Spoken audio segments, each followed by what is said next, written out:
لوړو زده کړو وزارت تېره اونۍ یکشنبه د لوړو زده کړو وزارت د معلوماتي ټکنالوژۍ ریاست له لوري د دغه وزارت د بشري سرچینو ریاست ته په رسمي ډول د HEMIS معلوماتي سیستم د عملي کولو په موخه وسپارل شو. دوشنبه د کابل پوهنتون د بهرنیو ژبو او ادبیاتو پوهنځي د 5 کادري بستونو لپاره له لسو تنو داوطلبانو څخه ازموینه واخیستل شوه. سه شنبه د لوړو زده کړو وزارت مالی او اداري معینیت د انسجام ناسته د دغه وزارت مالی او اداري معین مولوي حافظ محمد حامد حسی په مشرۍ ترسره شوه.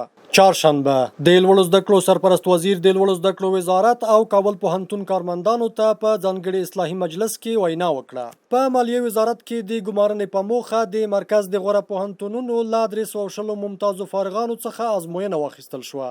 د لوړو زده کړو وزارت د رهبري شورا ناسته د دغه وزارت سرپرست وزیر شیخ الحدیث مولوي ندا محمد ندیم صاحب په مشرۍ ترسره شوه. او پنجشنبه د لوړو زده کړو سرپرست وزیر شیخ الحدیث مولوي ندا محمد ندیم صاحب په حضور کې د مرکزی پوهنتونونو کارکونکو لپاره د دعوت او ارشاد ریاست اصلاحي مجلس ترسره شو.